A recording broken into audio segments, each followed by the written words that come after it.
అక్కినే నాగేశ్వరరావు గారు ఏజ్ పెరిగాక ఆయన వాయిస్ లో ఒక చేంజ్, డెప్త్ డెవలప్ అయింది. ఆ వాయిస్ ట్రై చేస్తారా అని మిత్రులు కామెంట్ పెట్టారు. ట్రై చేద్దామండి, చూద్దాం.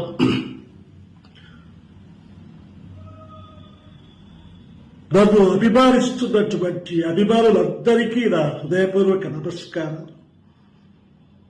మనిషితో పాటు గొంతు కూడా మారుతుంది. మనిషి వయసు పెరిగే కొద్దీ గొంతులో మార్పులు వస్తూ ఉంటాయి.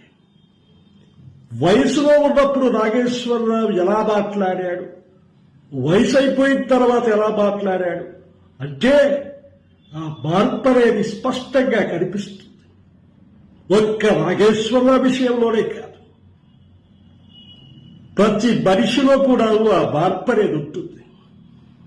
కానీ నాగేశ్వరరావు ఇన్ని సంవత్సరాలు 93 సంవత్సరాలు బ్రతికినా ఆరోగ్యంగా ఎలా బ్రతికాడు అంటే తక్కువ తిని మనసులో ఎటువంటి చెడు పెట్టుకోకుండా ఆరోగ్యాన్ని కాపాడుకున్నాడు. కాబట్టి నాగేశ్వరరావు అన్ని సంవత్సరాలు బ్రతకగలిగాడు.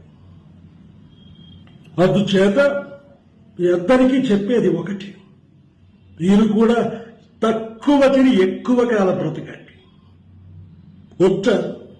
నా అభిమానులకు మరొకసారి కృతజ్ఞతలు తెలియజేస్తూ సెలవు తీసుకుంటున్నాను.